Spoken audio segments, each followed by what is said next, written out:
They confirmed it, same scars, same salute. It really was Shadow, the war dog who vanished in a minefield a lifetime ago. But if he survived, where had he been all these years?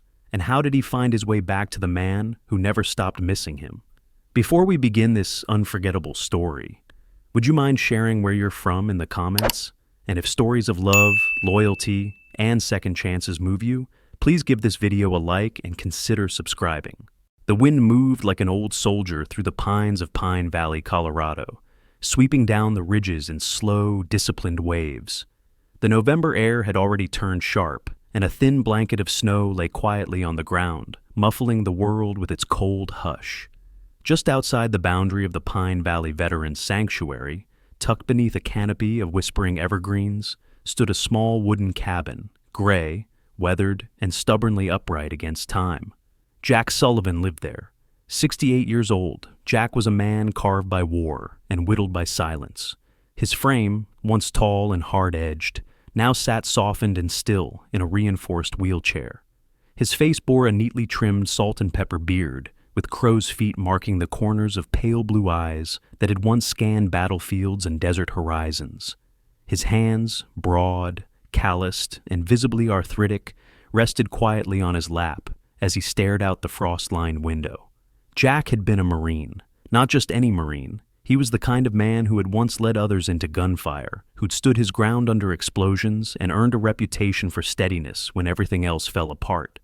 But the day everything ended, 25 years ago in the hills of Afghanistan, was the day a mine buried in dry soil shattered his lower spine and changed the rhythm of his life forever.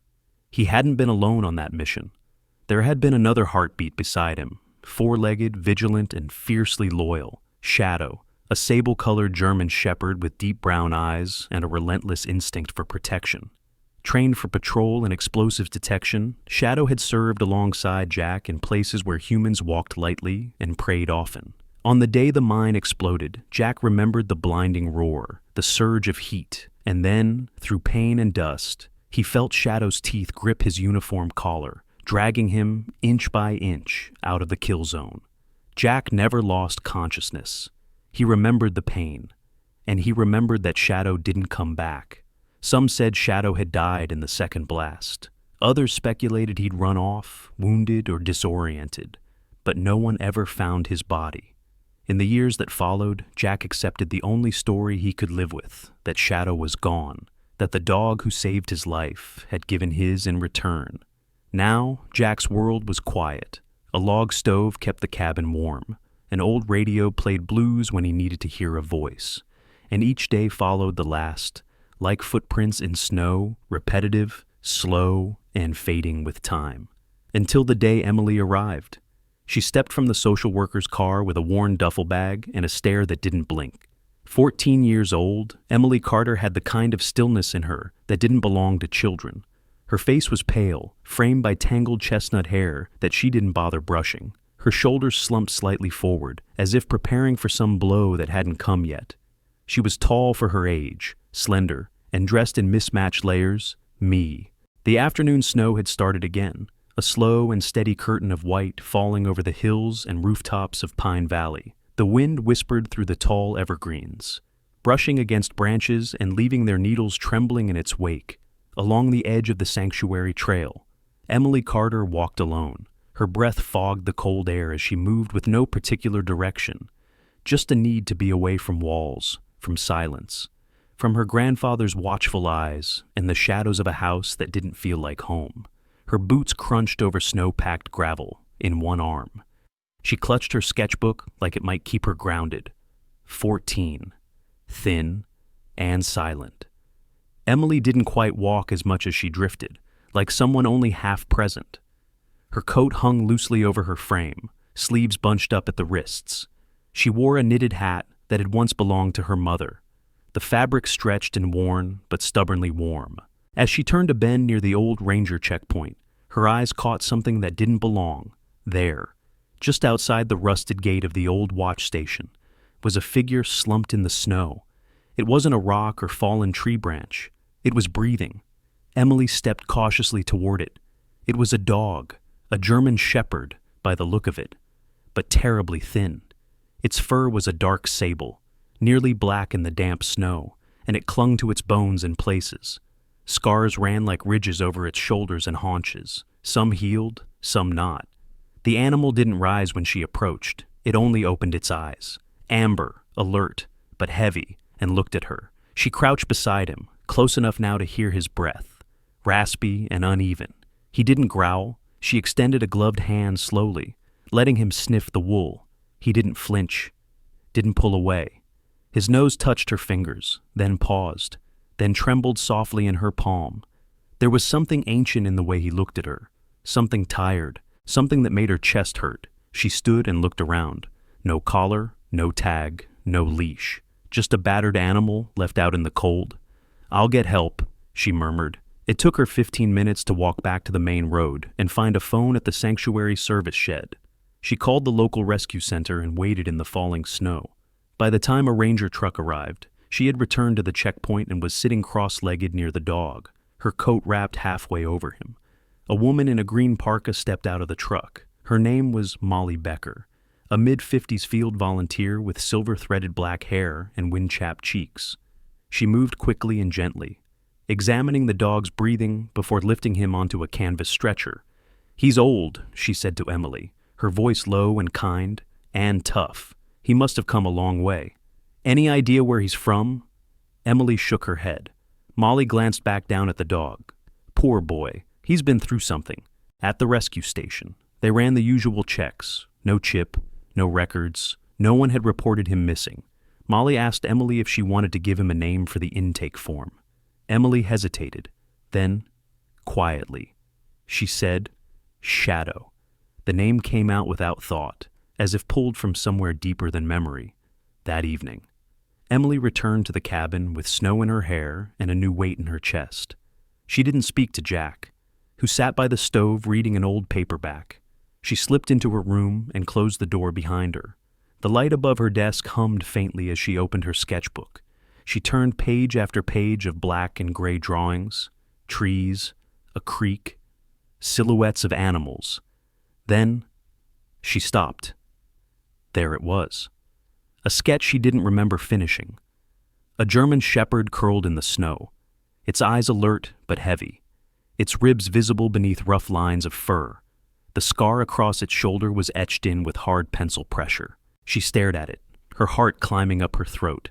It looked exactly like the dog she had found, but she had drawn this 2 days ago. Her fingers traced the lines. Was it a coincidence, or had some part of her, some deeper, silent place, already seen him?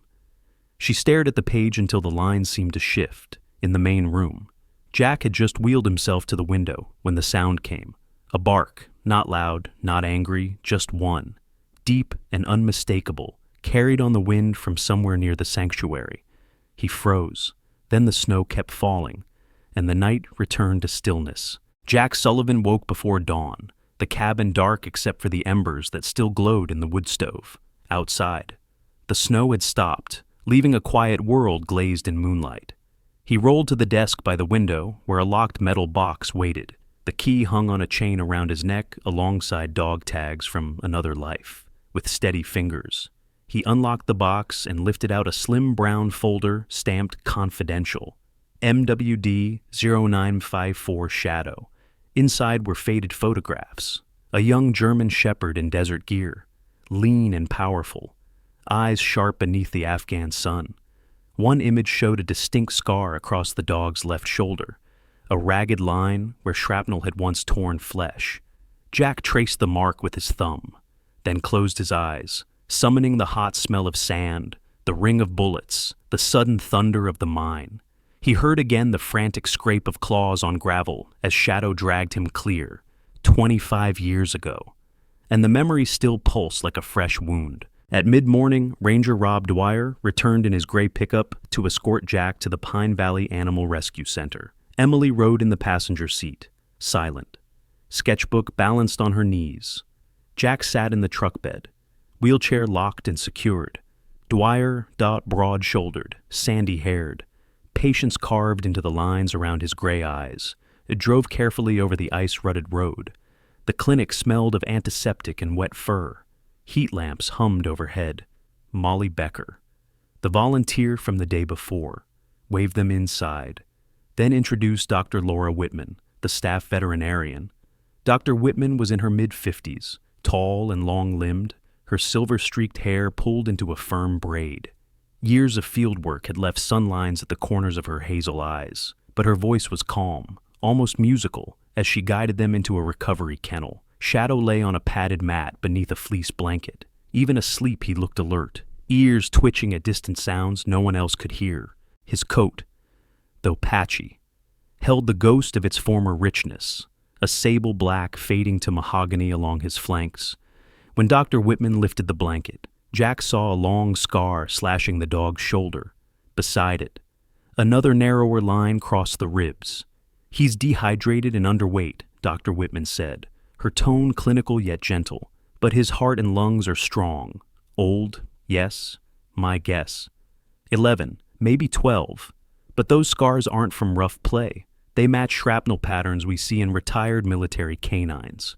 She touched a cotton ball to Shadow's left ear and clapped softly behind his head. Shadow didn't react. Partial hearing loss on this side, consistent with blast trauma. Jack's jaw tightened. He opened the folder, slid out a photograph, and held it beside the sleeping dog. Scar to scar, angle to angle. They matched perfectly. Emily watched Jack's hand tremble. She had never seen her grandfather shaken, never seen him look smaller than the steel chair that defined his silhouette. For a heartbeat, she forgot her own walls and leaned closer, her voice a whisper. "Is it really him?" Jack didn't answer. He rolled forward until the footrests bumped the kennel's threshold, as if sensing him. Shadow's eyes snapped open, amber mirrors catching fluorescent light. The dog rose slowly on stiff legs. He sniffed the air, nostrils flaring, then walked out of the kennel unsteadily, paws silent on the rubber floor. Dr. Whitman started to intervene, but Jack lifted a hand. Shadow stopped 2 feet from the chair. His tail hung low, not tucked, simply waiting. Then he did something that stole the breath from everyone in the room. He sat square on his haunches, lifted his right forepaw, and brought it smartly to the center of his chest. An unmistakable military salute drilled into war dogs long before either of the teenagers present were born. Jack let out a sound between a laugh and a sob. "Shadow," he said, voice breaking around the name. The dog's ears perked, his tail gave a single, tentative wag. Jack reached out, palm up. Shadow lowered his paw, stepped forward, and pressed his muzzle into the veteran's open hand. For Jack. The room fell away. The years folded like pages in a book until there was only dust, heat, and the heartbeat of a dog beside him. Emily stared, tears stinging behind her eyes. She had never cried for her mother in front of anyone, but now the weight of that loss pressed against her ribs. She backed into the hallway, breath shallow. Jack noticed and wheeled himself after her, Shadow padding close like a living shadow. They stopped by a window that looked onto the snow-bright yard behind the clinic. Emily kept her chin down, hair curtaining her face. Jack waited, his gloved hands loose around the wheels. "My mom used to tell stories about you," she said finally, voice rough. "How you were brave, how you saved people. I thought they were just stories," she swallowed, "when she died. Dad didn't even come to the funeral. He texted me a sad face emoji." Her shoulders shook with a humorless laugh. That was it. A little yellow face. Jack's eyes softened. "I'm sorry." "Emily, I don't want sorry." She wiped her cheek with a sleeve. I didn't know where I fit anymore. But yesterday I saw him, Shadow, and it felt like something clicked, like I'd seen him before." She lifted the sketchbook, opened to the drawing of the shepherd in snow. "I drew this before I found him, how Jack looked from the drawing to the dog." Shadow sat beside the wheelchair, gaze fixed on Emily with mild curiosity, one ear cocked, the other half-deaf. "Sometimes the heart remembers what the mind can't," Jack said. "Maybe you and I were both waiting for him." Emily met Jack's eyes, really met them, for the first time since she arrived. The ice between them cracked, not with a thunderous break, but a small, promising fracture. Dr. Whitman stepped into the hall. "We need to keep him overnight for fluids, but he's stable. After that, he'll need a foster or permanent home." Jack didn't hesitate. "He's coming with us." Whitman nodded. a small smile lifting the seriousness of her face. "I'll finish the paperwork." Shadow rose, walked to Jack's side, and lay down with a heavy sigh, his head resting against the wheel as though it had always belonged there. For the first time in years, Jack felt the phantom pain in his legs ease, not gone, but quieter, subdued by the warmth of a muzzle and the steady thump of a tail. Outside, the dust settled over Pine Valley, and the sky turned the color of bruised lavender. Snow began again, light, tentative flakes spiraling in calm air. Emily closed her sketchbook, tucked it under her arm, and said, "Grandpa, maybe you can tell me one of those stories Mom used to tell." Jack nodded. "Yeah, I think it's time." They left the clinic together, grandfather, granddaughter, and the dog who had bridged a quarter-century gap, moving toward the truck as the world around them filled with new snow and a very old hope. The snow in Pine Valley had begun to thaw in patches by the end of the week, revealing wet earth and pine needles beneath the receding white.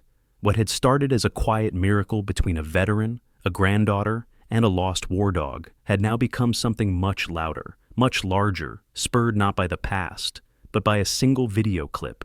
It had been Jonah, the 17-year-old intern at the Pine Valley Animal Rescue, who had captured the moment, tall, wiry, with a mop of curly red hair and a habit of fidgeting with his phone. Jonah had been standing in the corner of the exam room when Shadow saluted Jack. He hadn't meant to record anything viral. He just thought it was beautiful. He posted the 30-second clip on his personal account with the caption, "This dog remembered his soldier after 25 years. Watch until the end."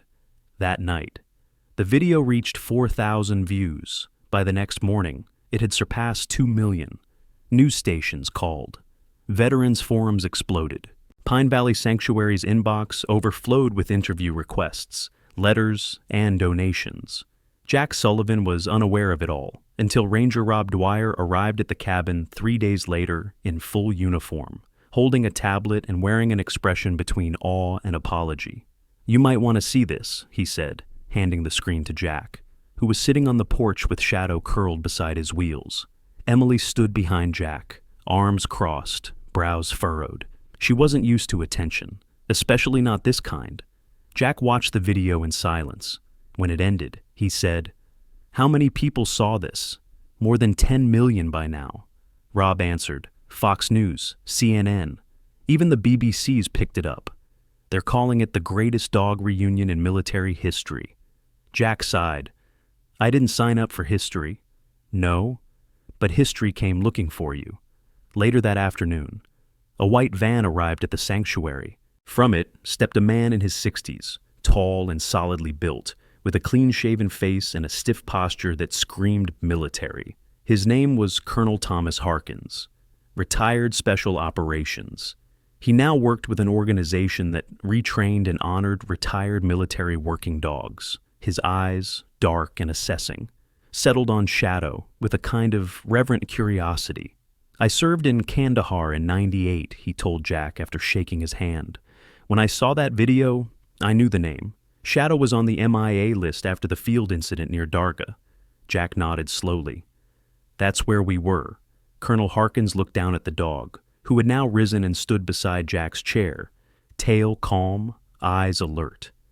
"We'd like to assess his reflexes, not for training, not for anything official, just to see if the instincts are still there. You have the right to refuse." "Of course." Jack didn't answer right away. He turned to Emily, who had remained silent the whole time. She nodded gently. "Let him try," she said, "if he wants to." So, the test began. It took place on the wide field near the sanctuary's fence, under a clear afternoon sky. Dozens of spectators had gathered, residents, rangers, a few news crews with long booms and padded mics. Some stood at a distance, while others knelt with cameras. A line of veterans in worn caps stood in the back, arms crossed, silent. The test was simple in design, but emotionally loaded. Shadow was brought to the center of the field, at Harkin's signal. A stranger approached quickly from behind Jack's chair with a prop weapon, a foam baton. Shadow turned, teeth bared in a flash of instinct, and stepped between Jack and the figure. His stance was protective, not aggressive, head low, tail level, body blocking the perceived threat. Cheers rippled through the crowd.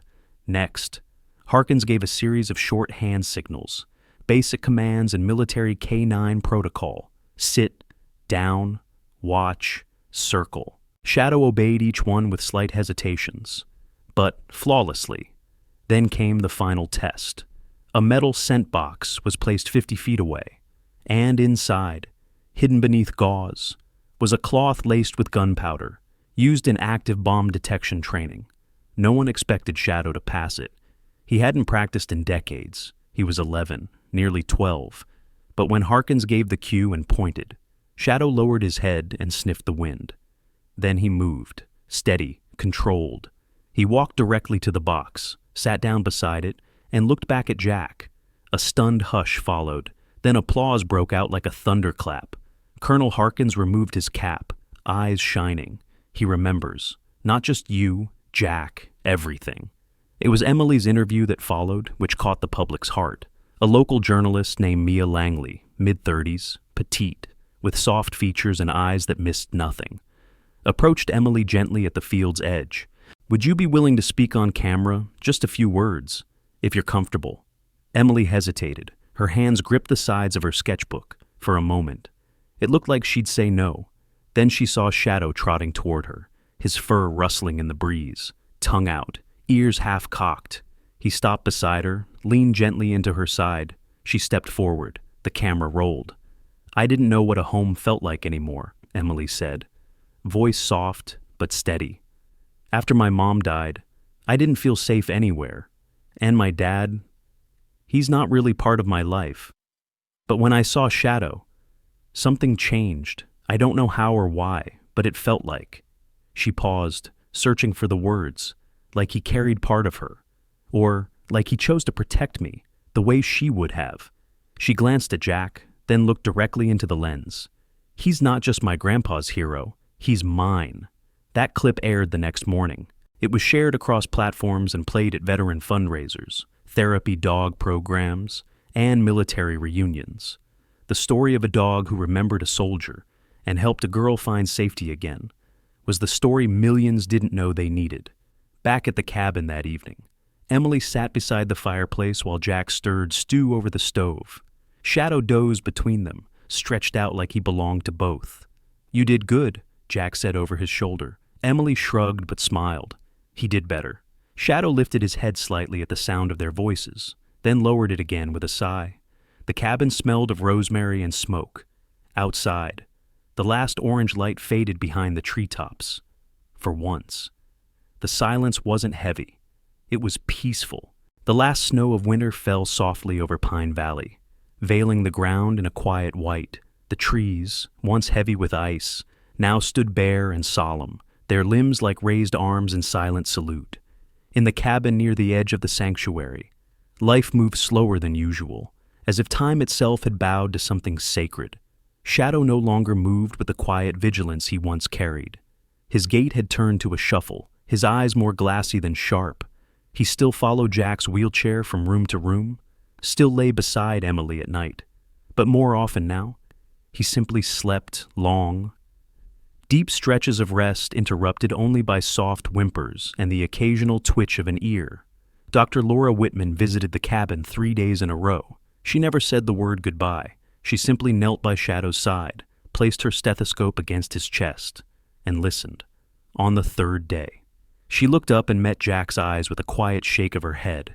The damage from the past, and time itself, they're both catching up to him, she said. It's not pain, he's not suffering, he's just letting go. Jack nodded, but said nothing. He sat by the fire for hours that night, one hand resting on Shadow's head, the other clutching the folded flag that had been presented to him after his last deployment, once folded for fallen brothers, now opened for a friend. Emily watched them both from the stairwell, sketchbook in her lap, pencil frozen in her hand. She had drawn Shadow dozens of times over the past few weeks, sitting, walking, sleeping, saluting. But now the image came slower. She didn't want to finish it. She didn't want it to be the last one. That night, she left her door open and curled up on the floor beside Shadow's bed. He opened one eye, shifted slightly, and let out a long, steady breath. She rested her forehead against his flank and whispered, "You don't have to keep fighting." The next morning, as dawn broke across the frost-covered windows, Jack stirred early, woken not by the bark that had once marked Shadow's morning routine, but by the stillness. The cabin was hushed. Shadow lay beside Jack's chair, his head resting gently across Jack's knee. His eyes were closed, his body still. His mouth was slightly open, not slack, but curved, as if caught in the echo of a smile. Jack touched the soft fur behind the dog's ears and felt nothing but warmth fading slowly from the surface of his skin. Emily came down the stairs moments later, barefoot, her hair a mess of curls from sleep. She stopped mid-step, her breath caught. She didn't cry at first. Jack leaned forward and brushed a hand along Shadow's back. "Thank you, soldier," he whispered, later that day. The staff at the Pine Valley Sanctuary helped Jack and Emily prepare a small ceremony under the giant white pine near the south gate. Word spread among the local veterans and volunteers. No press, no cameras, just those who had served, and those who had watched love quietly save a man and a girl. The wind was soft but steady as the casket was lowered. Simple. Cedar. Carved by a local carpenter who had been a medic in Iraq. On the lid was a brass plate engraved with 2 lines. Shadow, MWD 0954, faithful until the end. Jack placed a folded American flag over the casket, then reached into the breast pocket of his jacket and pulled out an old medal. The bronze star he had earned in the same mission where Shadow had saved his life. He rested it gently atop the flag. "He deserved more than I ever gave him," Jack said, his voice rough. "But he gave me everything, one by one." The veterans present approached the casket and placed their hands on the medal. Some whispered prayers, some stood silently and saluted. It wasn't just a dog they honored. It was a brother in arms. Emily stepped forward last. In her hand was the final page of her sketchbook, torn carefully along the edge. It showed Shadow not in the snow or beside the fire, but running, strong, fast, young. She tucked it under the flag with both hands. "He made me feel safe," she said, voice clear. "He made me believe again." In the days that followed, the cabin felt heavier, not with grief, but with the absence of movement. No pause pacing the floor, no soft breath near the fire. Jack sat long hours in silence, but the ache wasn't sharp like before. It was rounder now, like something old healing from the inside out. Then, one morning, Emily tapped him on the shoulder while he read by the window. "I want to help," she said simply. He looked up. "Help what rescue dogs, the ones no one wants, the ones that are broken but still good, like Shadow." Jack studied her posture stronger than it had been weeks ago, her eyes clearer. "You sure he asked?" She nodded. "Shadow gave me something. I don't want it to end with him." By spring. Emily had begun volunteering weekly at the sanctuary, working beside Lydia and Jonah, cleaning kennels, walking dogs, helping with feeding. She didn't speak much at first, but the animals didn't mind, and gradually. She smiled more, laughed once, even began teaching a younger rescue pup how to heel. Jack watched her from the truck sometimes, Shadow's collar resting on the dash. He had polished it last week. It still held the faintest scent of pine and fur. He no longer felt haunted. He felt present. One April afternoon, he sat on the porch as Emily walked up the path, a golden retriever trotting beside her. The dog was nervous, skittish, a recent rescue. She dropped to one knee, stroked his ears, then looked up at Jack. "This one's a little broken too," she said, "but I think he'll come around." Jack smiled. Most good things are. The sun was warm on the porch, and a breeze carried the scent of new grass. Inside, the fire had gone out, but the warmth had remained, sometimes. The miracles we search for aren't thunderous or loud. They come quietly, on 4 tired paws, in the warmth of a child's voice, or in the tears of an old soldier finally set free from the weight of memory. Shadow didn't just return to Jack and Emily as a dog. He came as a vessel of healing, a living answer to a prayer whispered long ago and thought forgotten. Maybe it wasn't chance.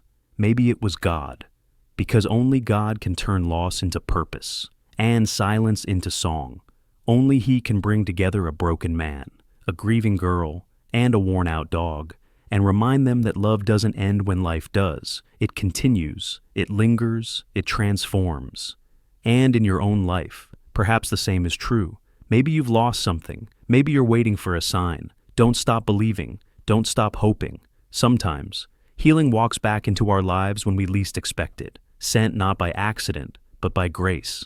If this story touched your heart, please take a moment to share it with someone who might need it. Comment below if you believe that miracles still happen. If you felt God's presence in Shadow's journey, type Amen in the comments to let others know they're not alone. Subscribe to the channel for more true stories of love, faith, and second chances. And may God bless you wherever you are. Whatever you're facing, you're never forgotten. You're never truly alone.